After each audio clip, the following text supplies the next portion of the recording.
한겨울 새벽, 한적한 시골집 안방에서 김 씨는 이불을 끌어당기며 떨고 있었습니다. 이상하네. 분명 보일러를 틀어놨는데. 휴대폰으로 시간을 확인한 김 씨는 지금이 새벽 2시라는 사실을 알았습니다. 천천히 일어나 벽면의 온도계를 확인하니 영상 4도였습니다. 방이 왜 이렇게 차가운 거지? 화장실에 가려다 복도에서 들리는 며느리의 작은 목소리에 김 씨는 발걸음을 멈출 수밖에 없었습니다. 네. 거기 실버타운 요양원 맞죠? 다름 아니라 입소 문의 좀 드리려고요. 혹시 빠른 시일 내에 입소 가능할까요?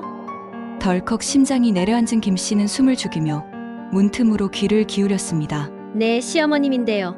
건강이 많이 안 좋으셔서 혼자 계시기 너무 위험할 것 같아서요. 그때 안방에서 아들 호영이의 발소리가 들렸습니다. 어떻게 됐어? 응, 방금 알아보고 있었어. 다행히 이번 주 안으로도 입소가 가능하대. 진짜? 그럼 우리 이번 주 안으로 처리하자. 어차피 시골에서 바쁜 생활하다가 올라오신 거 이제는 좀 편히 쉬시라고 하면 되잖아. 근데 갑자기 모시고 가면 너무 놀라시지 않을까? 괜찮아. 요양원에서 직접 픽업 서비스도 해준다며 우리가 나서지 않아도 돼. 김 씨는 자신의 귀를 의심할 수밖에 없었습니다. 10년 동안 시골집을 맡아 살게 해준 아들 부부가 이제는 자신을 요양원으로 보내려 한다는 사실이 도저히 믿기지 않았습니다. 근데 호영아, 엄마가 알게 되면 어쩌지? 걱정 마. 엄마 요즘 허리 아프다고 하시잖아. 그거 핑계 삼아서 검진 받으러 간다고 하면 돼. 요양원에 도착하면 이미 다 끝난 일이야. 그래도 마음이 좀 그래. 뭐가 그래? 우리 이제 이 집도 팔고 시골집도 정리해서 좀 크게 한번 버려보자고 했잖아. 당신도 알잖아. 지금이 기회라는 거.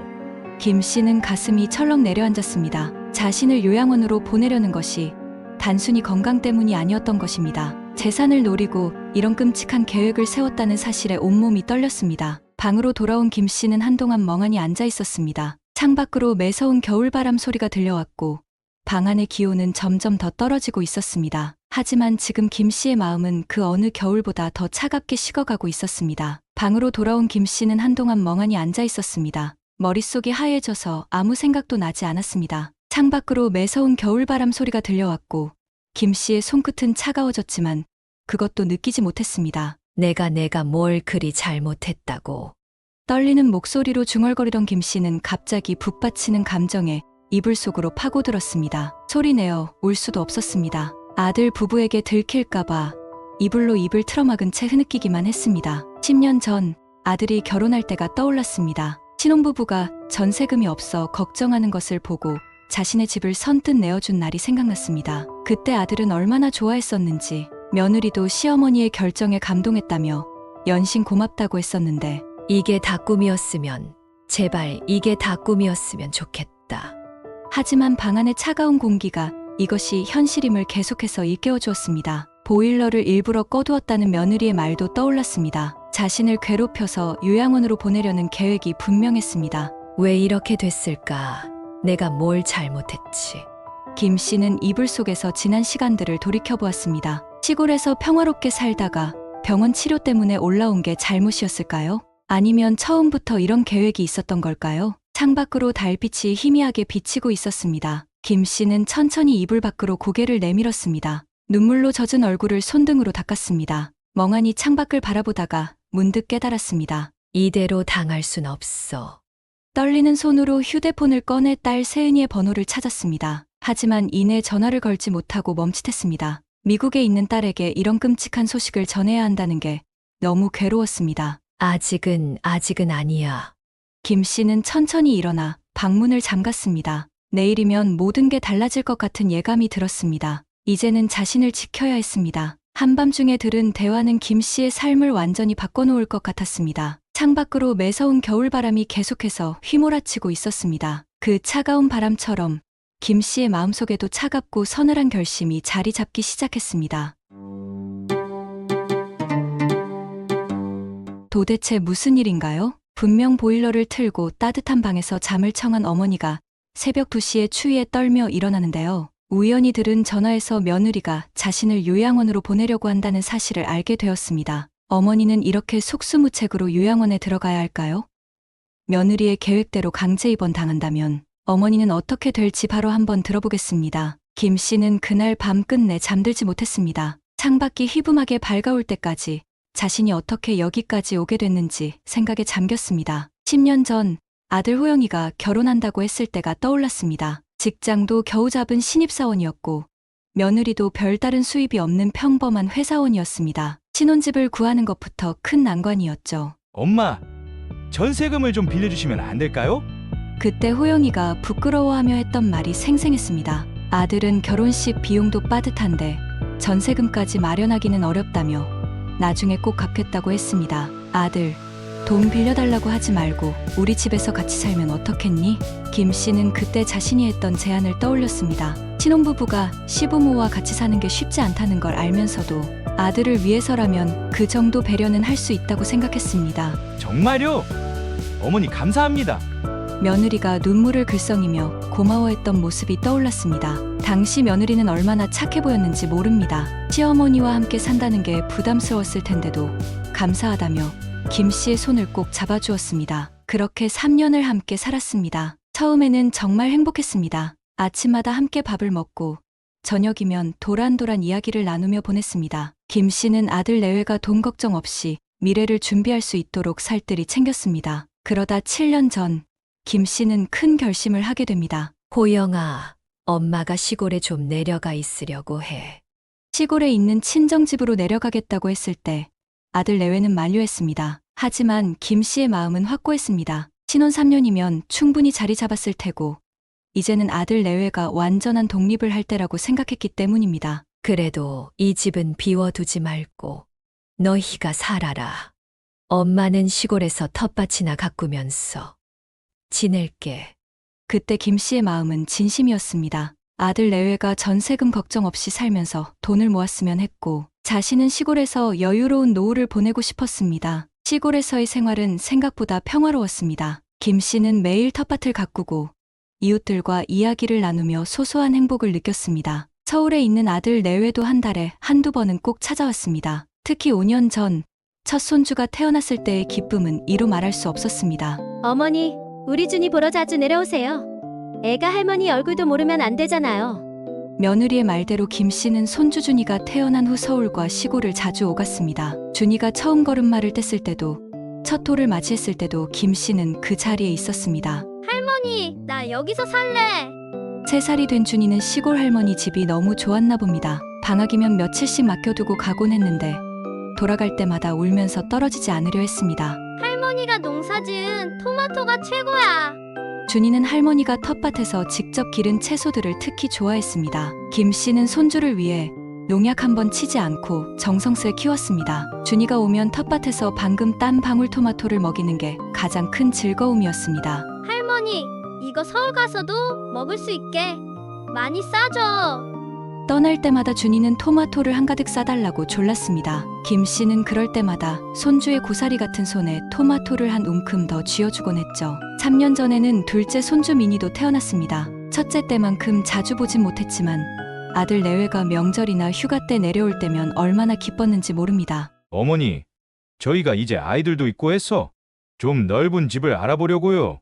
작년 추석에 아들이 그런 말을 꺼냈을 때도 김 씨는 선뜻 승낙했습니다. 오히려 자신이 먼저 서울로 올라가겠다고 했죠. 나이도 들고 아픈 데도 많아져서 병원도 다녀야 했고 무엇보다 손주들 곁에서 함께 지내고 싶었기 때문입니다. 어머님, 허리가 많이 아프시다더니 병원은 가보셨어요?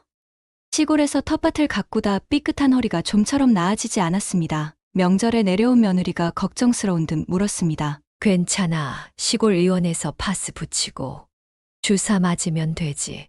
하지만 통증은 점점 심해졌습니다. 아침에 일어날 때면 허리를 펴는 것조차 힘들었고 텃밭 일은 꿈도 꾸지 못했습니다. 동네 의원에서는 큰 병원에 가보라며 MRI 검사를 권했습니다. 어머니, 이참에 서울로 올라오세요. 큰 병원에서 제대로 검사도 받으시고. 아들의 제안이 고마웠습니다. 마침 손주들도 보고 싶었고 몸도 점점 불편해지니 병원 가까이 있는 게 좋겠다는 생각이 들었습니다. 서울로 올라온 첫 달은 좋았습니다. 아들이 큰 대학병원을 예약해 주었고 검사 결과 디스크 수술이 필요하다는 진단을 받았습니다. 하지만 수술을 앞두고 아들 부부의 태도가 조금씩 변하기 시작했습니다. 처음에는 미세한 변화였습니다. 어머니, 저희가 바빠서 병원에 매일 모시고 다니기가 좀 그렇네요. 택시 타시는 건 어떠세요? 아, 그래, 그러면 되지. 식사 시간도 달라졌습니다. 예전에는 함께 밥을 먹었는데 이제는 각자 따로 챙겨 먹는 일이 잦아졌습니다. 어머님, 저희는 먼저 먹었어요. 냉장고에 반찬 있으니까 알아서 드세요. 특히 며느리는 김 씨를 마주치는 것조차 피하는 듯했습니다. 전에는 없던 일이었습니다. 김 씨가 거실에 있으면 방으로 들어가 버리고 김 씨가 방에서 나오면 황급히 자리를 피했습니다. 여보, 어머니 방에 나온 김치찌개 냄새 때문에 아이들이 힘들어해요. 며느리가 아들에게 조심스레 말하는 소리가 들렸습니다. 그 후로 김 씨는 방에서 라면도 끓이지 못했습니다. 식사 시간이 각자 달라지면서 김 씨는 더욱 외로워졌습니다. 특히 저녁 시간이 가장 힘들었습니다. 맛있는 음식 냄새가 방까지 풍겨와도 나가지 못했습니다. 할머니, 우리 치킨 시켰는데 같이 먹을래? 준이야, 할머니는 기름진 거 드시면 안 돼? 당뇨 있으시잖아. 손주가 순수한 마음으로 부르면 며느리가 얼른 말을 자르곤 했습니다. 당뇨라고 했지만 사실 김 씨는 당뇨 같은 건 없었습니다. 아침이면 더 서글펐습니다. 일찍 일어나 손주들 아침을 챙겨주려 해도 어머님, 애들 아침은 제가 알아서 할게요. 어머님은 편하게 쉬세요. 며느리의 말투는 공손했지만 어딘가 차가웠습니다. 마치 김 씨를 손님처럼, 아니 어쩌면 귀찮은 손님처럼 대하는 것 같았습니다. 저기 준이, 학교 준비물은? 제가 다 챙겨뒀어요. 어머님은 신경 쓰지 마세요. 모든 대화가 이런 식으로 끊겼습니다. 김 씨는 점점 자신이 이 집에서 왜 이렇게 쓸모없는 사람이 되어가는지 이해할 수 없었습니다. 여보, 어머님이 자꾸 애들 일에 참견하시니까 제가 좀 그래요. 알았어. 내가 어머니한테 말씀드릴게. 밤늦게 부부가 나누는 대화가 김 씨의 방까지 들려왔습니다. 참견이라고 했지만 김 씨는 그저 도움이 되고 싶었을 뿐이었습니다. 날이 갈수록 집안 분위기는 더욱 냉랭해졌습니다. 김 씨가 있는 거실은 텅 비어갔고 가족들은 모두 안방에 모여 이야기꽃을 피웠습니다. 마치 자신을 철저하게 제외하려는 것만 같았습니다. 김 씨는 점점 더 방 안으로 숨어 들어갔습니다. 거실에서 TV를 보고 있으면 며느리가 다가와 리모컨을 들었습니다. 어머님, 저희 아이들이 이제 공부할 시간이라. 김 씨가 보고 있던 드라마가 한창이었지만 일어날 수밖에 없었습니다. 방으로 돌아와 휴대폰으로 드라마를 보려 했지만 작은 화면으로는 글씨가 잘 보이지 않았습니다. 식사 시간은 더 서글펐습니다. 어머님 진지는 제가 좀 이따 차려드릴게요. 그 이따라는 시간은 점점 늦춰졌습니다. 처음엔 30분, 나중엔 1시간, 때로는 2시간을 기다려야 했습니다. 결국 김 씨는 방에 라면이라도 사다 놓으려 했지만 어머님 방에서 음식 드시면 냄새 배워. 바퀴벌레 생길 수 있어요. 저희가 차려드리는 거 드세요. 하지만 정작 며느리가 차려주는 밥상은 점점 더 초라해졌습니다. 반찬도 줄고 국도 없어지고 나중에는 그마저도 깜빡했다며 아예 건너뛰는 날도 있었습니다. 겨울이 다가오면서 상황은 더 심각해졌습니다. 어머님 방이 너무 춥지는 않으세요? 응, 괜찮아. 사실 괜찮지 않았습니다. 밤이면 이불을 덮어도 온몸이 떨릴 정도로 추웠습니다. 보일러 온도를 물어보면 며느리는 분명 틀어놨는데 라며 시치미를 떼곤 했습니다. 여보, 요새 난방비가 너무 많이 나와서. 알았어. 어머님 방만 조절하면 되잖아. 늦은 밤, 부부의 대화가 들려왔습니다. 다음 날부터 김 씨의 방은 더욱 추워졌습니다. 무릎 통증이 심해져도 말하지 못했습니다. 말을 하면 오히려 꾸중이나 들을 것 같았기 때문입니다. 손주들과의 관계도 서서히 멀어졌습니다. 준이야, 할머니한테 가지 마. 할머니도 피곤하실 거야. 미니 분유는 내가 타줄게. 어머님, 아기는 제가 볼게요. 모든 게 자연스럽게, 하지만 철저하게 차단되어 갔습니다. 마치 보이지 않는 벽이 점점 더 높아지는 것 같았습니다. 창밖으로 내리는 겨울비를 바라보며 김 씨는 마음 한켠이 시려왔습니다. 손주 준이가 그린 그림이 아직도 방 한쪽 벽에 붙어 있었습니다. 사랑해요, 할머니. 이 삐뚤빼뚤한 글씨가 더욱 애잔하게 느껴졌습니다. 할머니가 뭘 그렇게 잘못했나? 시골에서 가져온 작은 화분에 꽃잎이 하나둘 떨어지고 있었습니다. 며느리가 물을 주지 말라고 했다며 손주들이 더 이상 화분에 물을 주지 않았기 때문입니다. 한밤중 옷장 깊숙한 곳에서 낡은 사진첩을 꺼내보았습니다. 아들 호영이가 결혼했을 때의 사진이었습니다. 며느리는 환하게 웃으며 김 씨의 어깨에 기대어 있었고 호영이는 그런 두 사람을 사랑스럽게 바라보고 있었습니다. 그때는 정말 가족이었는데. 사진을 넘기자 손주들의 돌잔치 사진이 나왔습니다. 온 가족이 모여 찍은 사진 속에서 모두가 행복해 보였습니다. 김 씨는 떨리는 손으로 사진 위를 쓸어내렸습니다. 차가운 유리창에 비친 자신의 모습이 외롭게 느껴졌습니다. 텃밭에서 직접 키운 채소를 담아보냈던 끈도 아직 고이 접어두었습니다. 손주들 먹을 반찬을 보낼 때마다 썼던 이제는 쓸모 없어진 끈이지만 참아버리지 못하고 있었습니다. 그래도 난 우리 호영이 엄마고 준이랑 미니 할머니인데. 방 안온도계는 5도를 가리키고 있었지만 김 씨의 마음은 그보다 더 차갑게 얼어붙어 있었습니다. 그게 어르신이 최근에 좀 치매 증상이 있으셔서요. 김 씨는 그 말을 듣는 순간 심장이 멎는 것 같았습니다. 치매라니요. 자신이 언제 그런 모습을 보였다는 걸까요? 네, 가끔 이상한 행동을 하시고 물건을 잃어버렸다고 하시고. 떨리는 다리로 벽을 짚으며 주저앉는 김 씨의 눈에서 뜨거운 눈물이 흘러내렸습니다. 지난달 며느리가 김 씨의 통장을 가져갔을 때가 떠올랐습니다. 어머님이 은행에서 실수하실까봐. 라고 했었죠. 그때도 이런 계획이 있었던 걸까요? 혹시 보호자 동의만 있으면 입소가 가능하다고 하셨죠? 치매 진단서는? 치매 진단서라니. 김 씨는 입술을 깨물어 울음을 삼켰습니다. 자신을 치매 환자로 만들어서라도 요양원에 보내려는 건가요? 네, 알아보고 있어요. 어차피 정신과 진료도 받으셔야 할 것 같아서. 김 씨는 자신도 모르게 가슴을 움켜쥐었습니다. 이제는 자신을 정신병자로까지 만들 생각인가 봅니다. 평생을 멀쩡히 살아온 사람을 이렇게 하루아침에. 보호자 입장에서는 좀 마음이 아프죠. 하지만 어르신을 위해서. 어르신을 위해서라는 말이 가슴을 파고들었습니다. 자신을 버리면서도 그럴듯한 명분을 붙이는 며느리의 말투가 서글펐습니다. 이렇게 자신이 미워졌다면 언제부터였을까요? 다음 날 아침, 김 씨는 떨리는 마음으로 아들을 찾아갔습니다. 며느리의 통화를 들은 후 밤새 한숨도 못 잤지만 아들이라면 뭔가 다른 대답을 해줄 거라 믿었습니다. 호영아, 엄마 잠깐 이야기 좀 하자. 아침 식사를 하던 아들은 숟가락을 내려놓으며 짜증 섞인 목소리로 대답했습니다. 무슨 말씀하시려고요? 제가 지금 회사 늦었는데. 이 시간밖에 없어서. 어제 저녁에 며느리가. 아, 요양원 말씀하시는 거예요? 김 씨는 가슴이 철렁 내려앉았습니다. 아들은 이미 알고 있었던 것입니다. 너도 알고 있었니? 당연히 알죠. 제가 이 집 가장인데. 아들의 말투는 차가웠습니다. 마치 다른 사람을 대하는 것처럼 사무적이었습니다. 호영아, 엄마가 뭘 그렇게 잘못했니? 잘못이 아니라 서로를 위해서예요. 어머니도 편하시고 저희도 편하고. 서로를 위해서. 어제 며느리가 했던 말과 똑같았습니다. 마치 짜고 치는 고스톱 같았습니다. 엄마는 아직 정신 멀쩡하고 치매 같은 건. 어머니, 이제 그만하시죠. 저희도 다 지켜봤어요.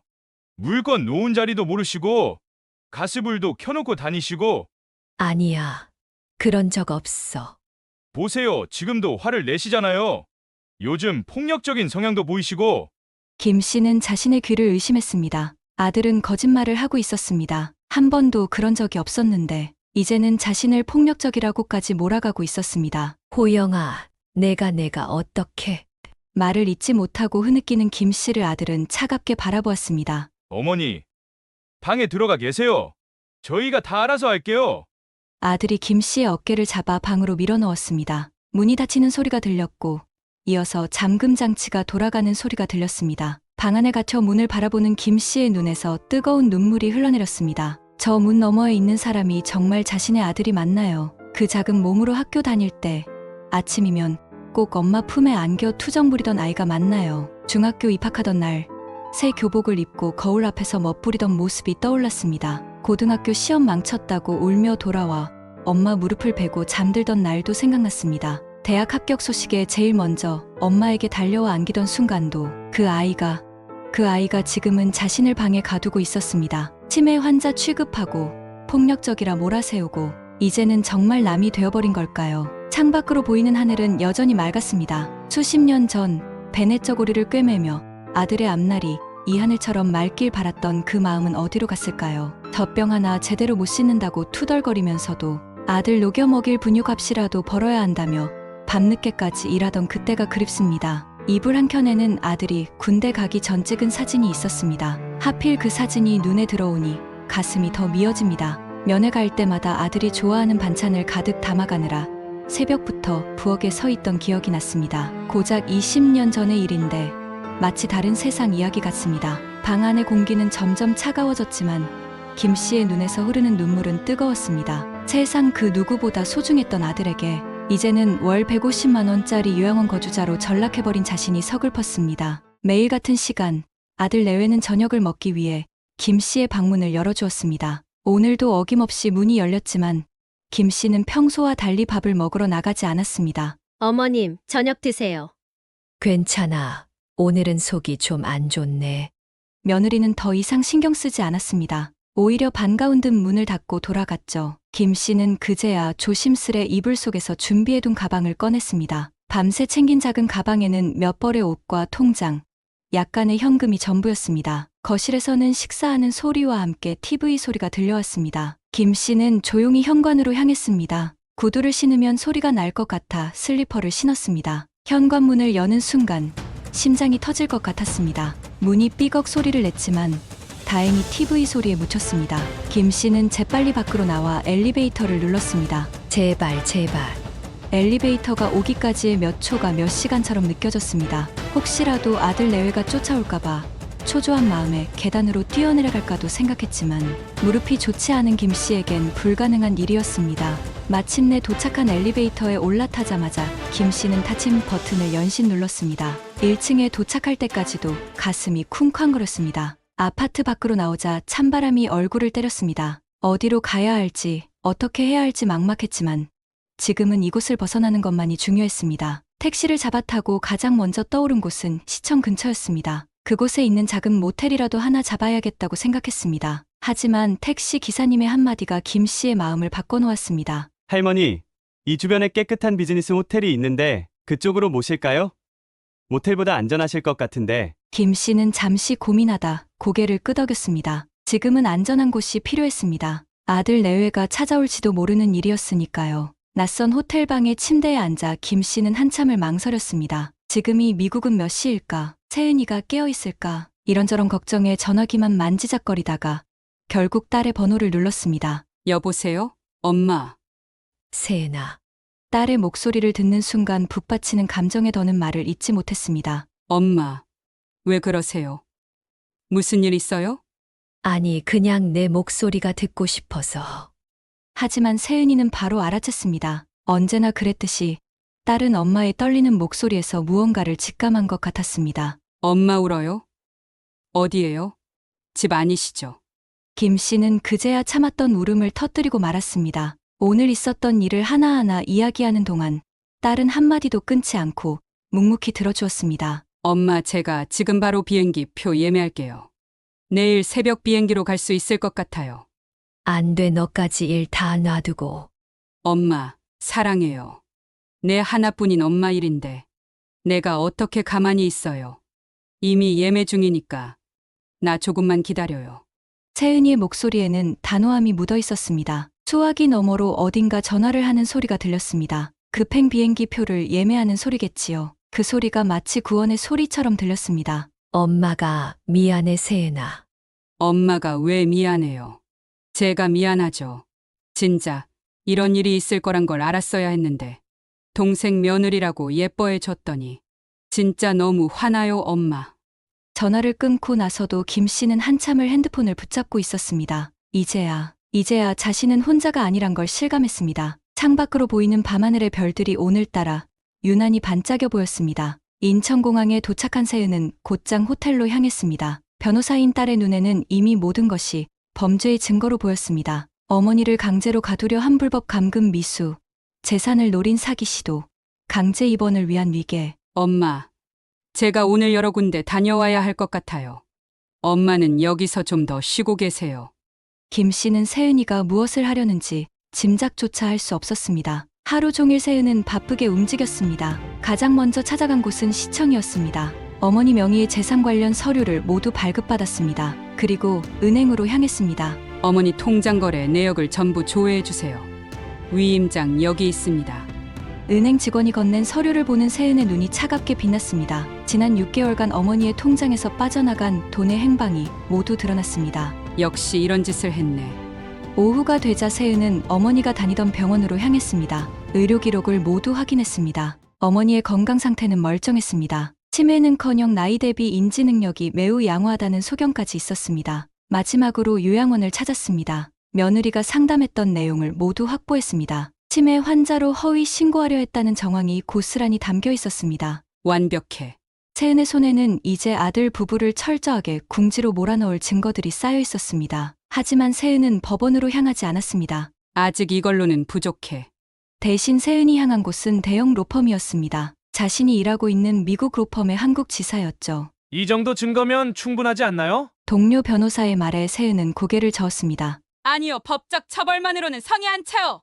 세은의 눈빛이 차갑게 빛났습니다. 동료 변호사가 놀란 듯 쳐다보자 세은은 천천히 덧붙였습니다. 제 사랑하는 어머니를 치매 환자로 조작해서 버리려고 했어요.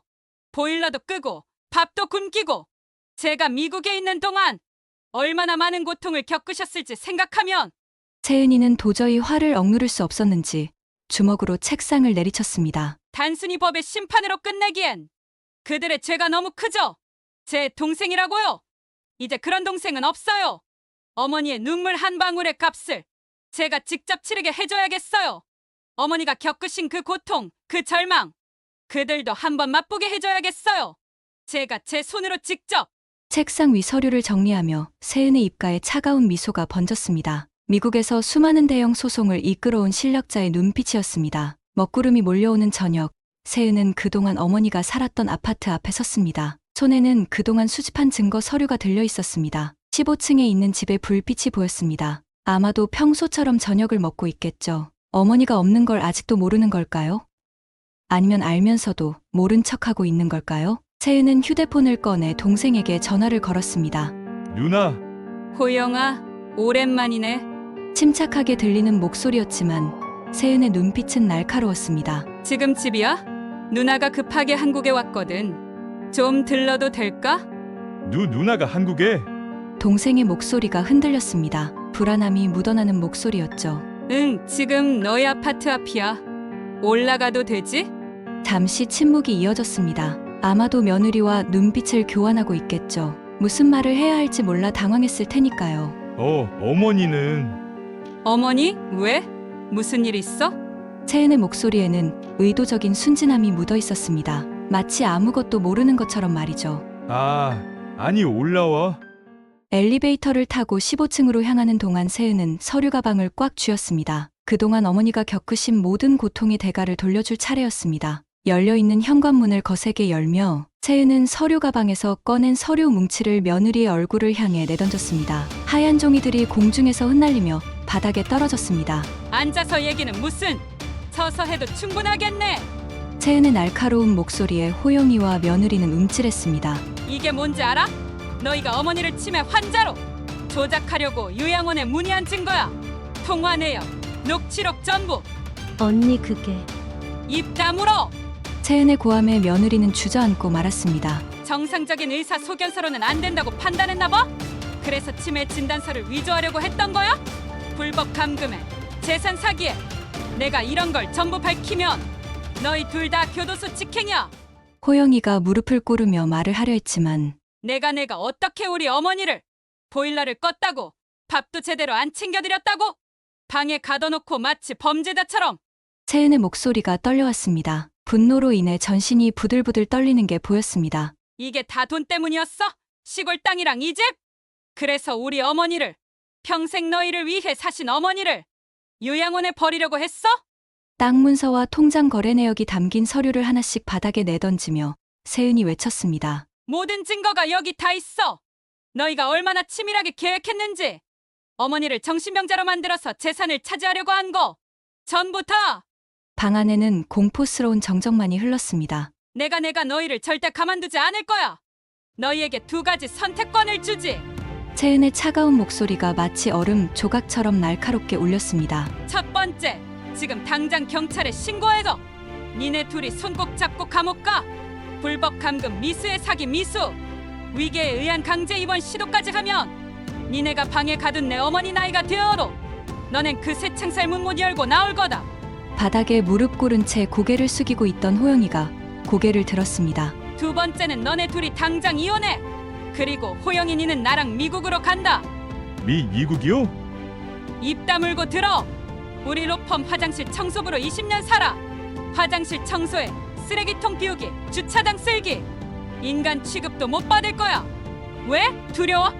니를 사랑으로 키우고 입히고 먹여준 우리 엄마한테 그딴 짓을 해놓고도 두려워? 채은이는 떨리는 손을 애써 주먹을 쥐며 화를 참고 또 참았습니다. 감옥에서 썩을래? 아니면 평생 똥물 치울래? 언니 제발. 1분 준다. 59, 58, 57. 초를 세기 시작하자 호영이와 며느리는 공포에 질린 눈빛으로 서로를 바라보았습니다. 둘 중 하나 골라. 50초 남았어. 선택 못하면 첫 번째 안으로 자동 결정이야. 내 손에 들린 핸드폰으로 경찰서장님께 바로 전화 가능해.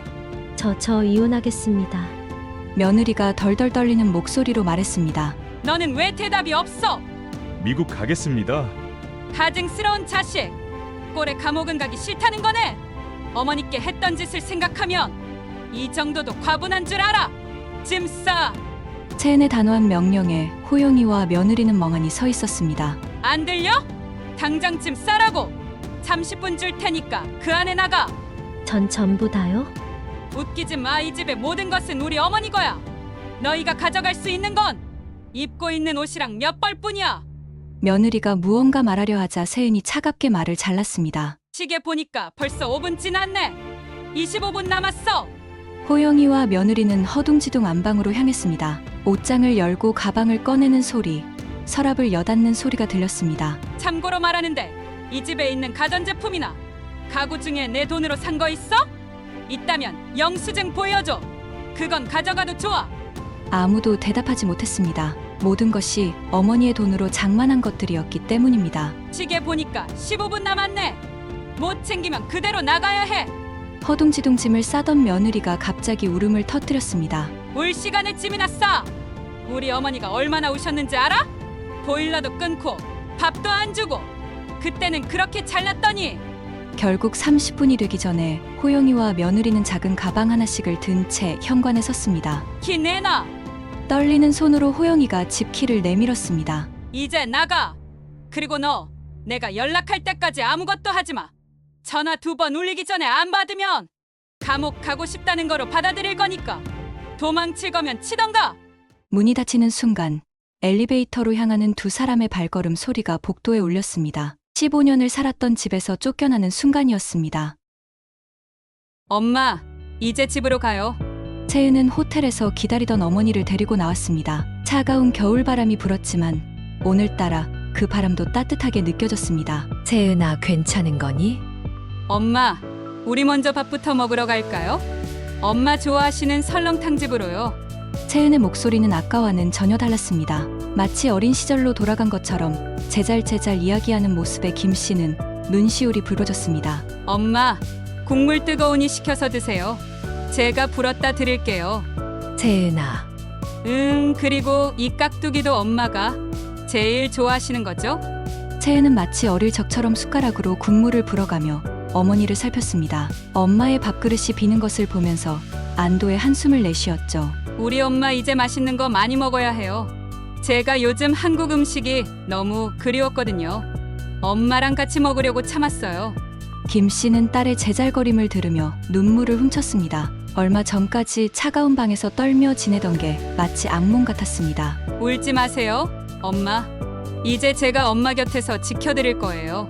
아까처럼 무서운 딸 아니죠? 채은이가 장난스럽게 윙크를 했습니다. 우리 이제 집에 가서 따뜻한 목욕하고 엄마 좋아하시는 드라마도 보고. 아, 맞다. 제가 미국에서 사온 거 있는데. 김 씨는 국물을 떠서 불어주는 딸의 모습을 바라보았습니다. 시간이 얼마나 흘렀을까요? 저렇게 밥을 불어 먹여주던 어린 세은이가 이제는 자신을 지켜주는 듬직한 버팀목이 되어 있었습니다. 어릴 적 세은이는 항상 엄마 먼저요. 엄마 먼저. 를 외치던 착한 딸이었습니다. 지금도 그 마음은 변함이 없나 봅니다. 엄마의 밥그릇에 고기를 골라 담고 김치도 엄마 취향대로 썰어주고. 문득 세은이가 초등학교 때 쓴 우리 엄마라는 제목의 일기가 떠올랐습니다. 우리 엄마는 슈퍼우먼이에요. 항상 저를 지켜주시니까요. 이제는 그 역할이 바뀌었습니다. 이제는 딸이 엄마의 슈퍼히어로가 되어 있었습니다. 따뜻한 국물이 목을 타고 넘어갈 때마다 김 씨의 얼어붙었던 마음도 녹아내렸습니다. 차가웠던 방도, 외로웠던 시간도 이제는 먼 꿈처럼 느껴졌습니다. 마치 긴 겨울이 지나고 따뜻한 봄이 찾아온 것처럼 딸의 사랑이 그렇게 김 씨의 마음을 데워주고 있었습니다. 이제는 더 이상 춥지 않을 것입니다. 채은이가 불어주는 국물처럼 딸의 따뜻한 마음이 이제 김 씨의 하루하루를 채워줄 테니까요. 그동안 참았던 눈물이 국물에 떨어졌지만 이번에는 슬픈 눈물이 아닌 행복한 눈물이었습니다. 따뜻한 이불 속에 누워 창밖을 바라보며 김 씨는 깊은 생각에 잠겼습니다. 옆방에서는 세은이가 뭔가를 부산스럽게 준비하는 소리가 들렸습니다. 재산이라는 게 참 묘한 것이었습니다. 평생 자식들을 위해 모은 것이었는데 그것이 오히려 자식의 마음을 비틀어 놓았습니다. 호영이에게 집을 내어준 것도 시골 땅을 맡긴 것도 모두 자식을 위하는 마음이었건만 그것이 오히려 독이 되어 돌아왔습니다. 하지만 그 와중에 깨달은 것도 있었습니다. 진정한 재산은 따로 있다는 것을. 채은이처럼 부모의 마음을 이해하고 지켜주는 자식의 마음. 그것이야말로 이 세상 어떤 재산보다 값진 것이었습니다. 부모가 자식에게 물려줄 수 있는 가장 큰 유산은 돈이 아닙니다. 서로를 믿고 이해하는 마음, 어려울 때 손 내밀어 줄 수 있는 따뜻함, 그런 것들이야말로 진짜 부모가 자식에게 물려줘야 할 유산이었나 봅니다. 이제야 알 것 같습니다. 자식에게 재산을 물려주기보다 바른 마음가짐을 가르쳐 주는 게 더 중요했다는 것을. 채은이처럼 말입니다. 채은이는 어릴 때부터 돈보다 사람의 마음이 더 소중하다는 걸 알았나 봅니다. 창밖으로 보이는 달빛이 참 맑았습니다. 이제 김 씨의 마음도 저 달빛처럼 맑아졌습니다. 재산 때문에 상처받고 아팠던 시간들이 오히려 더 소중한 것을 깨닫게 해준 시간이었네요. 이제는 알 것 같습니다. 자식에게 줄 수 있는 가장 큰 유산은 부모로서 떳떳하게 살아온 모습, 그 자체라는 것을 말이죠.